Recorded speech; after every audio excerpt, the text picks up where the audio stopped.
There is a country in Central America where volcanoes hold turquoise lakes inside their craters, where the Pacific Ocean carves black sand beaches beneath cliffs that glow amber at sunset, where an ancient civilization left behind an entire village, perfectly preserved under volcanic ash for nearly 1400 years. For decades, the world looked the other way. El Salvador, the smallest country in Central America, a land of 23 active volcanoes, a place that once made headlines for all the wrong reasons, but something extraordinary has happened here.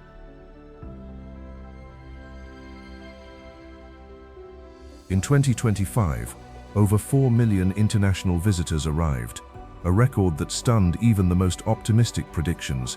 The United Nations ranked El Salvador second in the entire world for tourism growth. And in just the first 2 months of 2026, over 800,000 more followed. February 2026 became the single highest month for visitor arrivals in the country's entire history.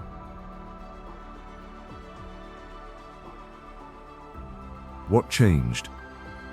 Security improved dramatically, infrastructure expanded, new airline routes connected El Salvador to major international hubs, and perhaps most importantly, word began to spread among travelers themselves.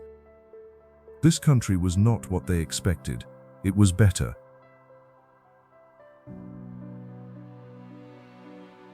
The surf was world-class, the volcanoes were breathtaking, the food was unforgettable, and the people were among the warmest in all of Latin America. El Salvador did not just grow its tourism, it transformed the way the world sees it, from a country people once avoided to one of the fastest rising destinations on the planet. But statistics only tell part of the story. To understand why millions are now drawn to this land, you have to see what they see, feel what they feel, stand where the earth itself comes alive. From ancient Mayan ruins buried beneath the soil, to surf towns rewriting Central America's future, from emerald crater lakes hidden inside dormant volcanoes to a capital city rising from the ashes of its own history. This is El Salvador, as it has never been told before. The world came looking for a hidden gem, but El Salvador's story does not begin on a beach or in a guidebook. It begins where fire sleeps beneath your feet and turquoise water fills the mouth of a living volcano.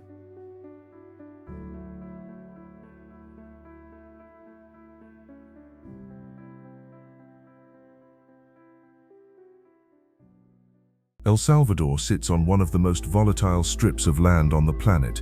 The country spans barely 21,000 square kilometers, yet within that small territory, more than 20 volcanoes rise from the earth. Some dormant, some very much alive. Together, they have shaped everything about this country: the soil, the lakes, the culture, the history, even the coffee. And the most spectacular of them all stands in the west.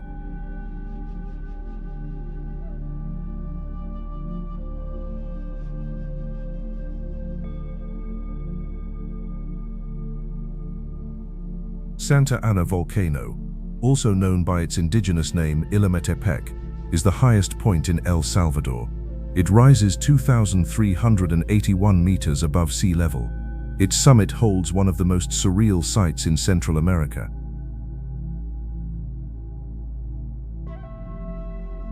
A crater lake filled with turquoise water, steaming and shifting in color depending on volcanic activity and sunlight. One moment milky green, the next, deep electric blue. Plumes of vapor drift across the surface like ghosts.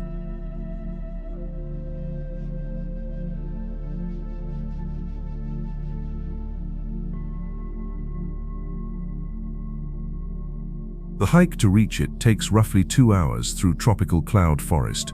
The trail begins inside Cerro Verde National Park, a protected area that embraces 3 volcanic peaks in a single landscape. Guides lead groups along a path that climbs steadily through thick vegetation. As you ascend, the air cools, the canopy thins, And then, without warning, the crater reveals itself.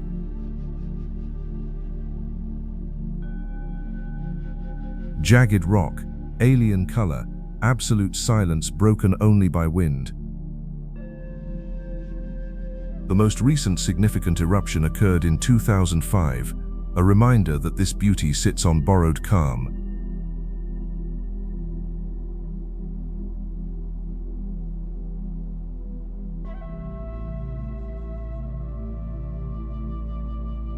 But Santa Ana is not alone. Standing beside it, with an almost impossibly perfect cone, is Izalco volcano. Born in 1770, Izalco is the youngest volcano in El Salvador.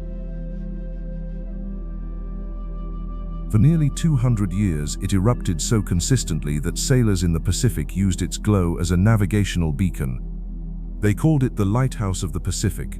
Its fires have gone quiet now, but its silhouette against the sky remains one of the most iconic images in the country.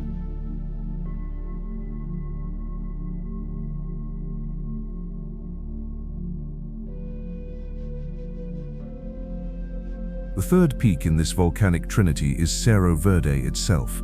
Long extinct, its slopes are now covered in lush forest and walking trails where orchids bloom and rare birds nest in the canopy.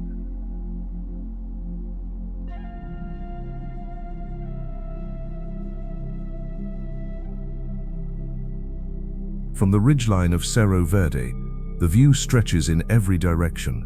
Volcanic peaks, rolling green valleys, and far below, shimmering like a mirror dropped into the mountains, a lake so beautiful that it has captivated travelers, scientists, and even astronauts aboard the International Space Station.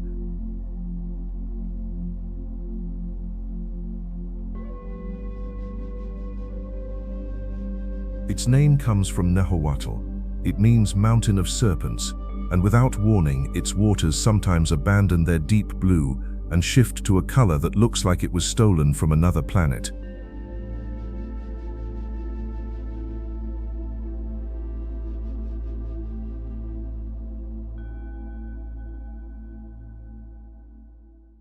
Every few years, something happens to Lake Coatepeque that scientists have only recently begun to explain. Overnight, its waters transform. The deep blue surface shifts to vivid turquoise. It looks almost artificial, almost impossible, and yet it is entirely natural.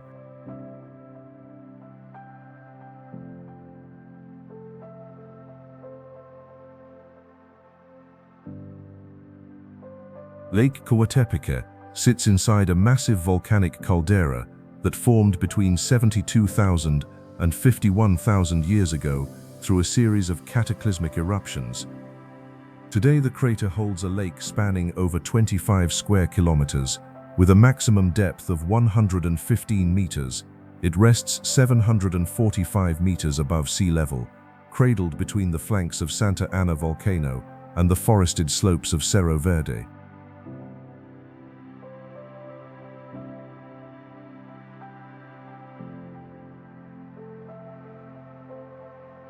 In 2024, researchers from the University of El Salvador published findings on the famous color shifts. They discovered that while microalgae and cyanobacteria play a role, the turquoise episodes are more likely the result of natural mineralization from deep within the volcanic basin. Between June and August, when conditions align, the lake turns a shade of turquoise that draws photographers and visitors from around the world.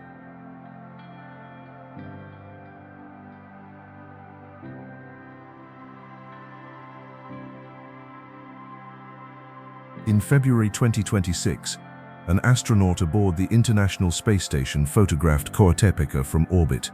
The image showed its striking blue waters surrounded by volcanic terrain, urban areas, and agricultural fields, a snapshot of an entire landscape shaped by eruptions.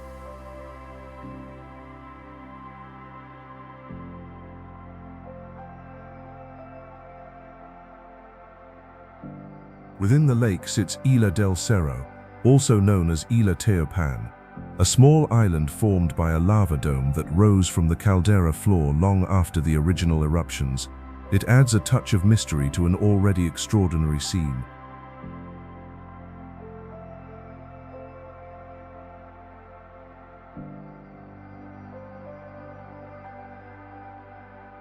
The shores here are lined with restaurants, holiday homes and small docks where visitors can rent boats, kayaks or jet skis. The lake is a beloved weekend escape for Salvadorans and increasingly a destination for international travelers looking for something beyond the ordinary.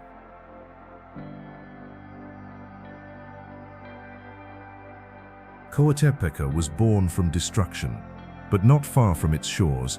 That same destruction preserved an entire village for 14 centuries, until a bulldozer blade accidentally scraped open one of the greatest archaeological discoveries in the Americas.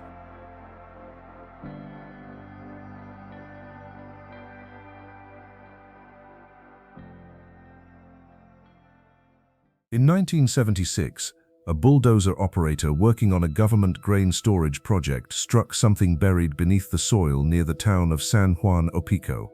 What he uncovered would become one of the most important archaeological discoveries in the Western Hemisphere.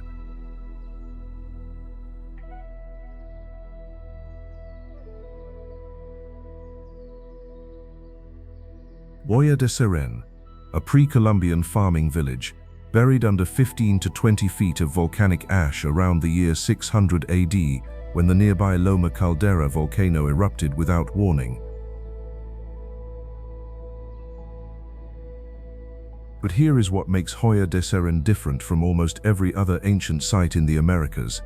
This was not a temple complex, not a palace, not a monument to kings or gods. This was a village, a place where ordinary people lived, cooked, slept, and raised families. And the volcanic ash preserved it in extraordinary detail.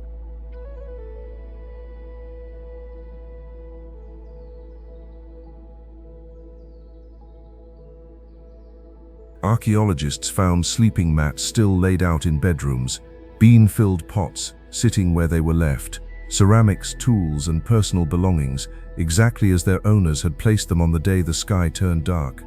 Gardens still showed the outlines of crops that had been growing when the eruption struck.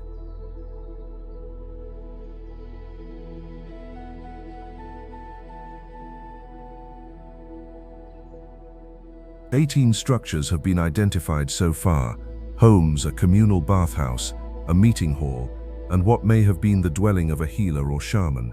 But only 10 have been fully excavated. Much of Joya de Cerén still lies buried, waiting for future generations to uncover.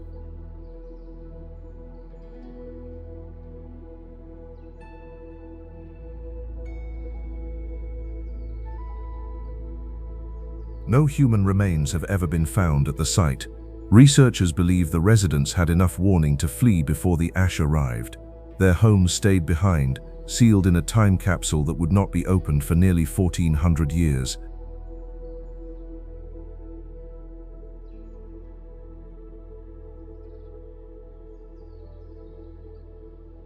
UNESCO declared Joya de Cerén a World Heritage Site in 1993. It remains the only archaeological site in the world that reveals how ordinary Maya people lived their daily lives. Not kings, not priests. Farmers, families, real people. This is why researchers call it the Pompeii of the Americas, not for the scale of the disaster, but for the intimacy of what survived.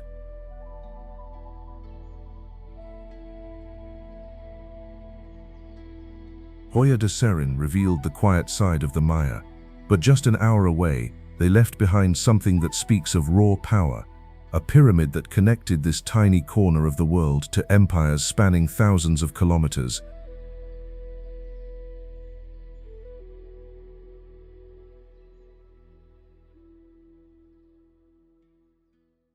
Most travelers associate the ancient Maya with the jungles of Mexico or Guatemala, the towering temples of Tikal, the sacred cenotes of Chichen Itza.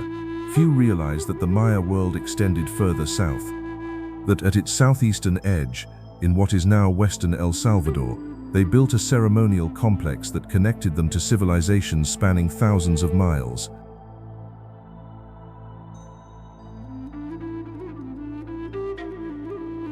Tazumal stands in the town of Chalchuapa, in the department of Santa Ana.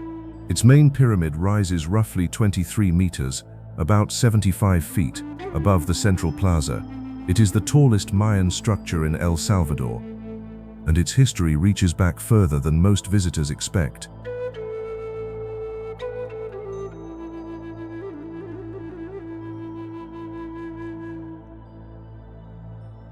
Archaeological evidence shows that Tazumal was first settled around 1000 BC, during the early pre-classic period.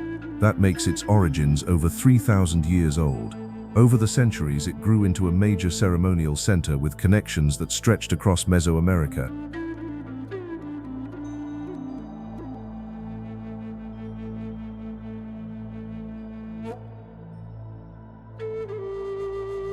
Artifacts found at the site reveal links to Teotihuacan, the great metropolis of central Mexico. Architectural styles and ceramics connect it to Caminalhoyu in Guatemala. Sculpture and pottery show ties to Copan in Honduras. And certain features even echo the distant influence of Chichen Itza on the Yucatan Peninsula.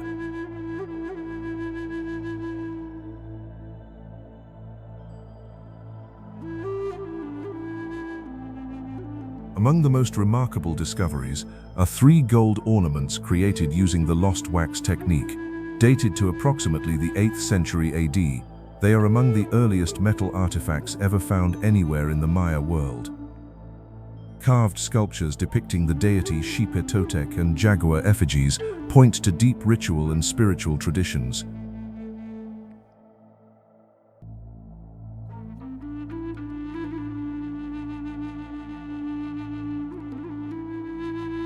Archaeologist Stanley Boggs excavated and restored the complex during the 1940s and 1950s, coating the structures in cement to preserve them. Today, a small museum on site houses pottery, stone carvings, and ceremonial objects.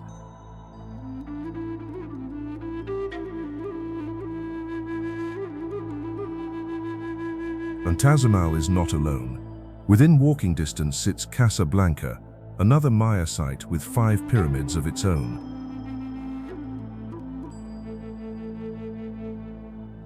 Further north, near San Salvador, lies Cihuatán, possibly the largest pre-Columbian site in the entire country. Ball courts, palaces, pyramids, and defensive walls have already been unearthed. Excavation is ongoing, and archaeologists believe several more structures remain hidden beneath the surface.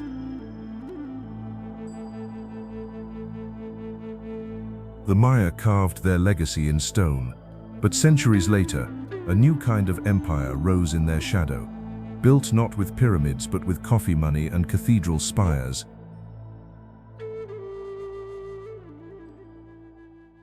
Santa Ana is the second largest city in El Salvador. It sits at the foot of the volcanoes, surrounded by green hills dotted with coffee plantations, and it carries itself with a quiet elegance that catches many visitors off guard.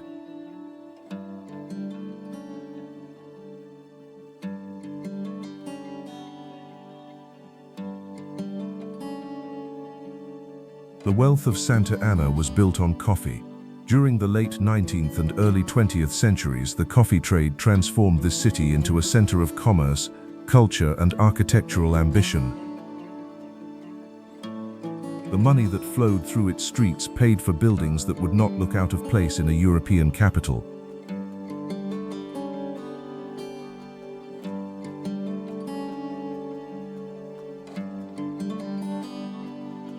The crown jewel is the Santa Ana Cathedral. Completed in 1913, it is a neo-Gothic masterpiece with an exterior covered in intricate stone carvings. Its towers rise above the central plaza, and its interior holds a stillness that invites visitors to linger.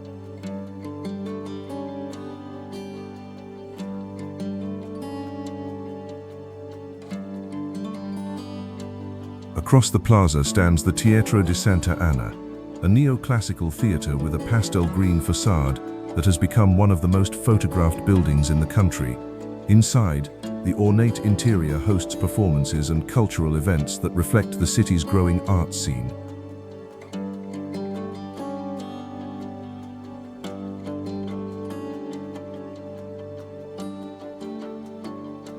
The streets of Santa Ana are lined with trees and colorful colonial buildings. Cafes serve locally grown coffee. Small shops sell handmade crafts.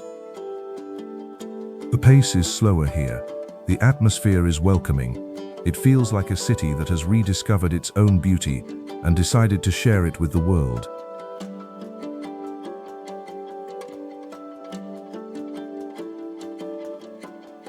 For travelers, Santa Ana serves as the perfect gateway. Tazumal is less than 30 minutes away. And to the southwest, a mountain road climbs into the highlands, through coffee plantations and mist-wrapped villages where indigenous traditions have outlived 5 centuries of change. They call it the flower route.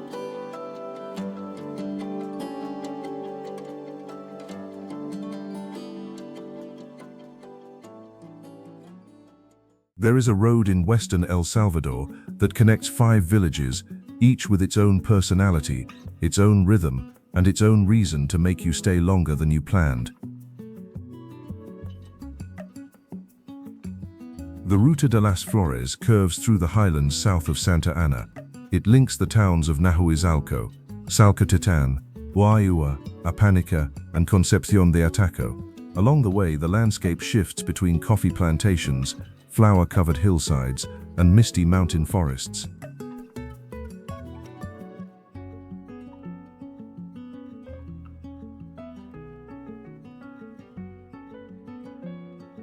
Each town offers something different. Huayua is famous for its weekend food festival. Every Saturday and Sunday, the entire town center fills with food stalls under large tents, grilled meats, fresh seafood, pupusas, and tropical drinks. The aromas mix with live music, and the atmosphere feels like a celebration that has been running for years and shows no sign of stopping.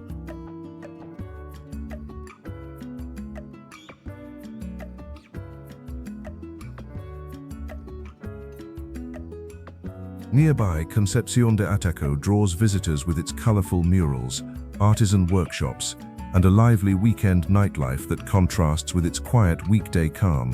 The cobblestone streets are lined with galleries, cafes, and craft shops. But the Ruta de las Flores carries more than charm. It carries history, and some of that history is painful. Nahuizalco is home to the largest remaining indigenous Pipil population in El Salvador. The town preserves traditions, language, and craftsmanship that stretch back centuries. But it also carries the memory of 1932, when an estimated 20,000 indigenous people were killed in a single month during a government crackdown. The Museo Comunitario Nahuat Pipil tells this story. The entrance is free. The visit takes only 10 minutes. But the weight of it stays with you far longer.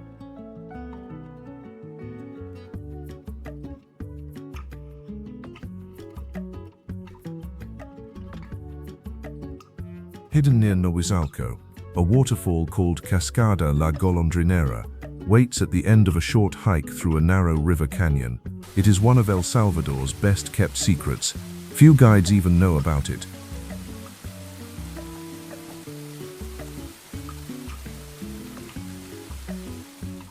Between November and February, the coffee harvest transforms the route.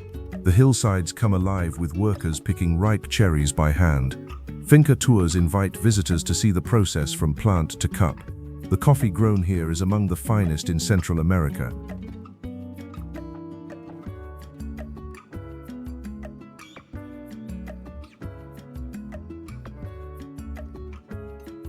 Apanica sits among the highest points on the route, surrounded by cloud forest and cooler temperatures.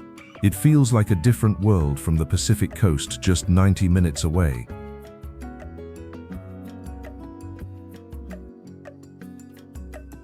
The flower route reveals El Salvador at its most gentle, but the capital tells the other half of the story, a city reborn, where a concrete church does something with sunlight that no other building on Earth has ever attempted.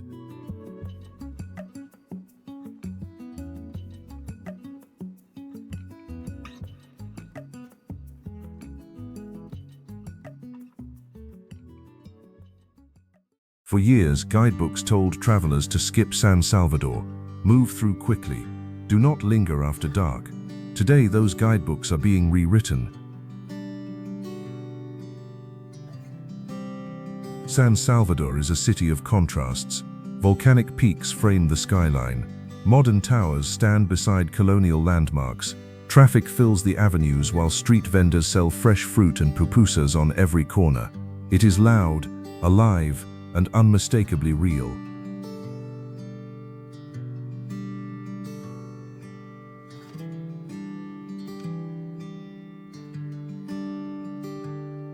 The heart of the city is its historic center.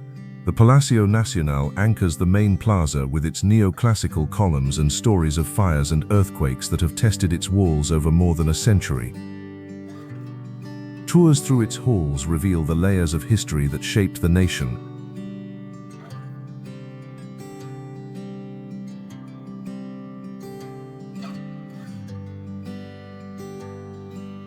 Nearby stands the Metropolitan Cathedral. It is a place of worship, but also a place of memory. The cathedral is closely tied to Archbishop Oscar Romero, one of the most significant figures in Salvadoran history. His legacy still echoes through the city and the country.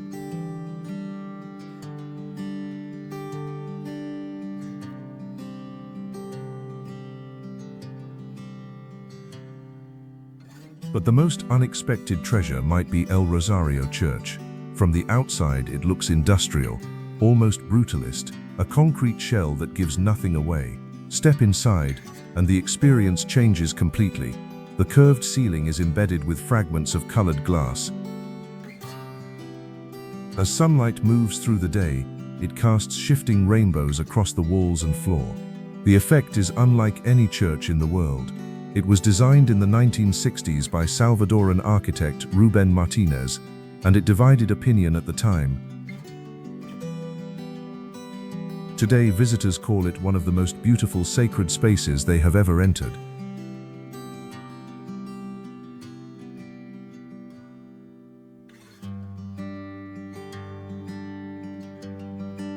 Beyond the center, the neighborhood of San Benito offers a different side of the capital. Fine restaurants, wine bars, and modern cafes line the streets. El Cholo has been recognized as one of Latin America's best restaurants, blending Salvadoran ingredients with contemporary technique.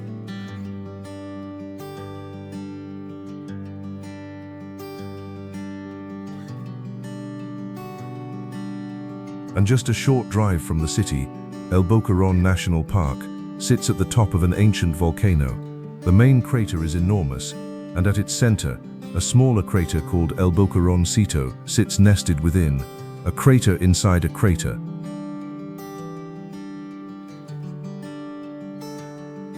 From the rim, the views stretch across the entire capital and beyond.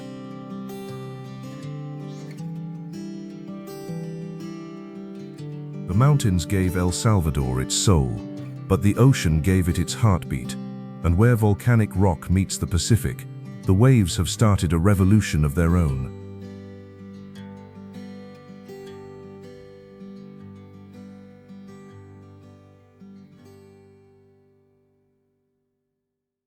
Somewhere along the coast between Guatemala and Nicaragua, the Pacific Ocean creates waves so consistent, so perfectly shaped, that an entire stretch of El Salvador's shoreline has been designated a World Surfing Reserve.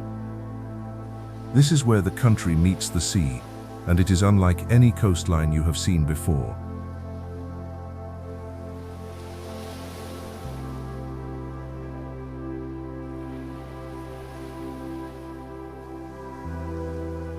El Tunco is the town that started it all. A tiny two-street village on the western coast where the sand is black, the sunsets are legendary, and the surf breaks arrive with clockwork regularity. It draws surfers, backpackers, and anyone looking for a place where shoes are optional, and the rhythm of the day follows the tide.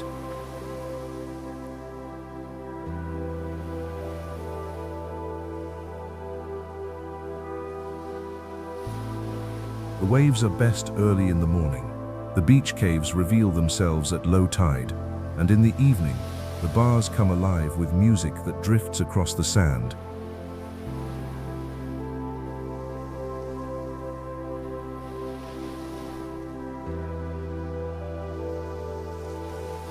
Further west, El Zonte has become the heart of what locals now call Surf City El Salvador.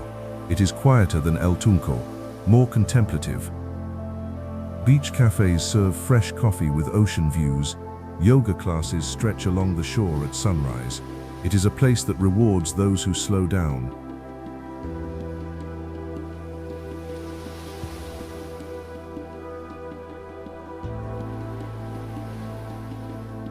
El Sunzal, between the two, offers some of the most technical and respected surf breaks in the country. Experienced surfers speak of it with reverence.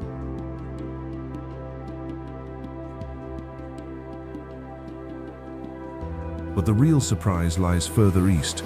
Along the coast southeast of San Miguel, destinations like Punta Mango, Playa El Cuco, and Playa Las Flores form the backbone of the World Surfing Reserve. The point breaks here are satisfyingly consistent and beautifully uncrowded.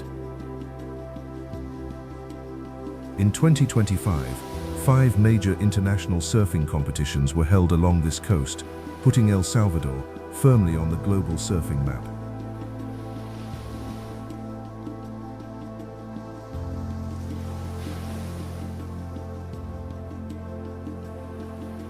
The eastern coast offers more than waves.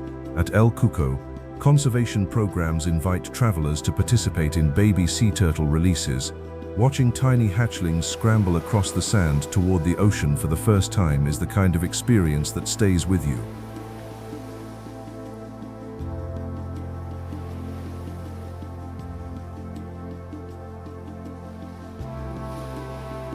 Further along, the Bahia de Xiquilisco is fringed by the largest mangrove forests in El Salvador. Ospreys and pelicans nest in the canopy.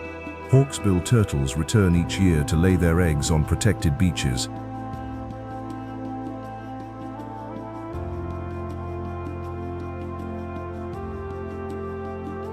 And at Los Cabanos, the ocean reveals another world entirely.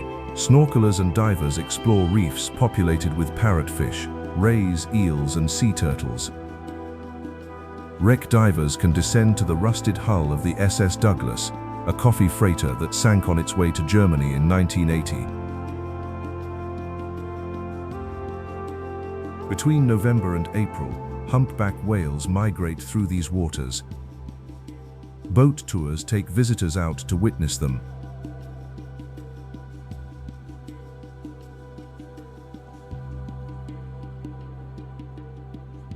The coast is where most travelers stop, but El Salvador saves its deepest secrets for those willing to go further, into mountains where emerald lakes glow inside sleeping volcanoes, and clifftops split open like doorways to the edge of the world.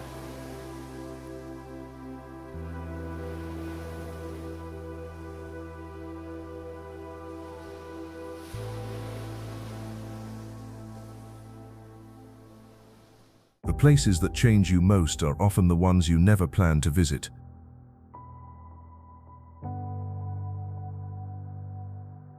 Northeast of San Salvador, the colonial town of Suchitoto sits on a hillside overlooking Lake Suchitlan. During the Civil War of the 1980s and early 1990s, this town suffered structural damage and was largely abandoned by tourists. Today, it has been reborn as a cultural destination. Arts festivals, food events, and gallery openings fill the calendar. The white-walled Santa Lucia Church overlooks a plaza where the rhythm of daily life unfolds with quiet beauty.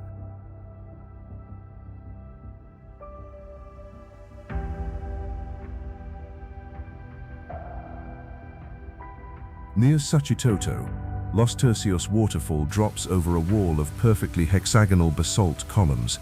The geometric precision of the rock looks almost engineered. It is not. It is the result of ancient lava cooling slowly and cracking into symmetrical forms. The pool below is deep enough to swim in.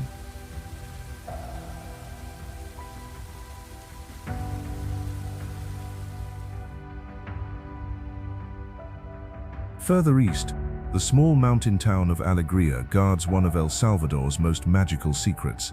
Laguna de Alegria is a tiny crater lake inside a dormant volcano, and its waters glow emerald green. Locals call it the Emerald of the Americas. The hike to reach it is short but steep. The reward is a landscape that feels like it belongs in a fantasy.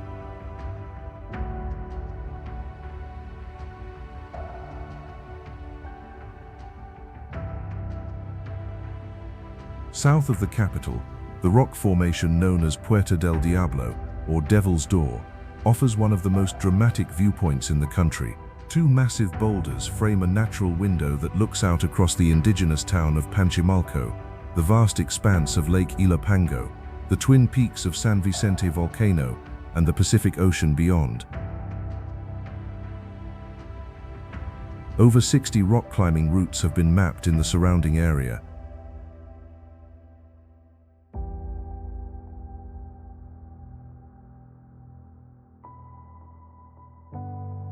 Lake Ilopango itself is a giant, covering 72 square kilometers with a depth reaching 240 meters. It was formed by a catastrophic eruption sometime between the years 410 and 535 AD. Researchers believe this eruption may have contributed to a global cooling event that caused crop failures and famine recorded in Chinese, Irish, Byzantine, and Roman historical accounts.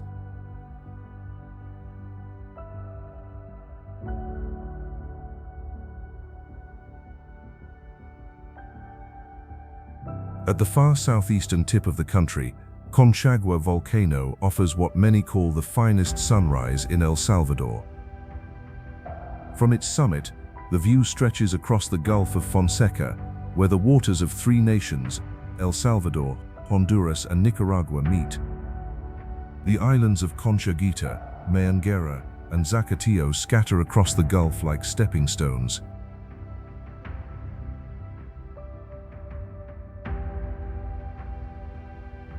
And in the far north, Monte Cristo National Park protects a cloud forest where three countries converge.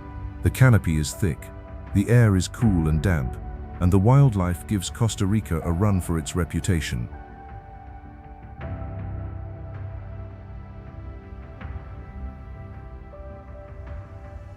Volcanoes, ruins, waves, hidden lakes. El Salvador tells its story through its landscapes, but the one thread that ties them all together cannot be found on any map. It lives on a hot griddle, in the hands that shape the country's most beloved dish.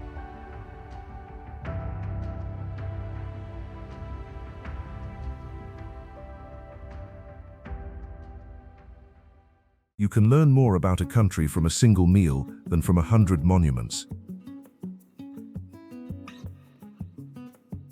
In El Salvador, that meal is the pupusa, a thick corn tortilla, handmade, filled with cheese, beans, loroco, which is an edible flour unique to Central America, or slow-cooked pork.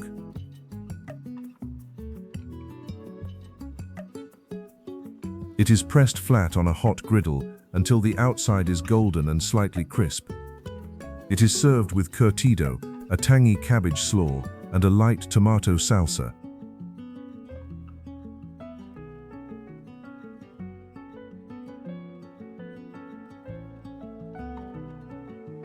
Pupusas are everywhere: street corners, market stalls, family kitchens, upscale restaurants.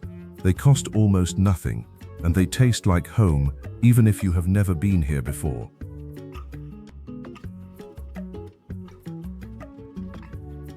El Salvador even has a national holiday dedicated to them. National Pupusa Day falls on the second Sunday in November, and if you want to taste them at their source, the town of Olacuelta, just 15 minutes from the international airport, is widely considered the birthplace of the pupusa.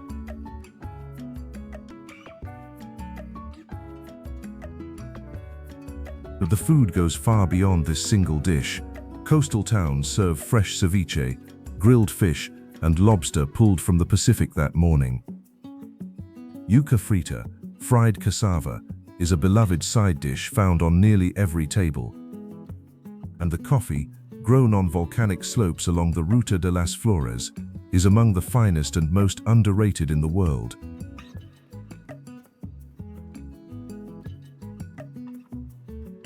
Beyond food, El Salvador's culture expresses itself in vibrant ways. The artist Fernando Yort created a colorful, folk-inspired style that has become a national symbol. His influence can be seen in murals, crafts, and public art throughout the country.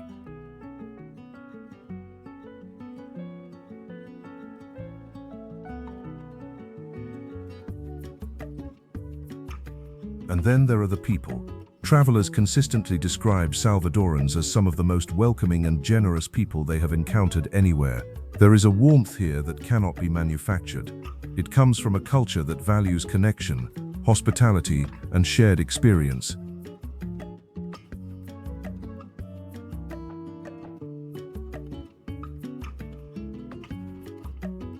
For those planning a visit, the practical details are reassuring.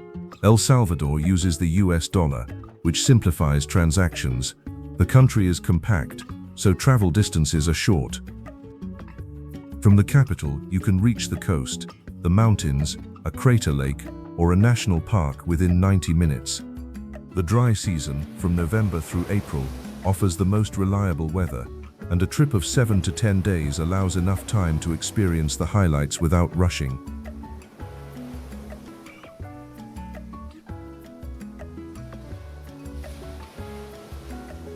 Getting around is part of the adventure.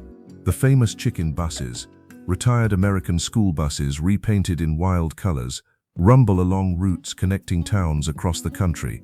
They are slow, crowded, and unforgettable.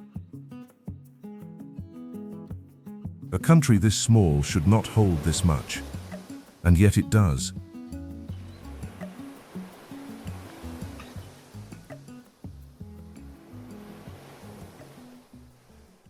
What happens when a country rewrites its own story?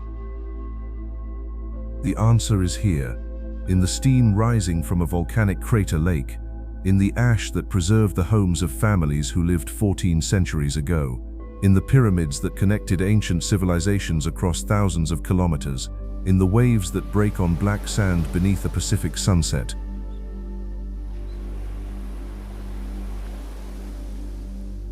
El Salvador is not waiting to be discovered. It has always been here. The volcanoes have always guarded these valleys. The lakes have always shimmered inside their craters. The people have always known the warmth of sharing a meal, a story, a place at the table. What changed is that the world finally stopped looking away. And those who come here, those who walk the trails, taste the food, watch the sun set over the ocean, they all say the same thing. They say they never expected this. The smallest country in Central America, the hidden gem that was never really hidden at all, just waiting for the right moment to shine.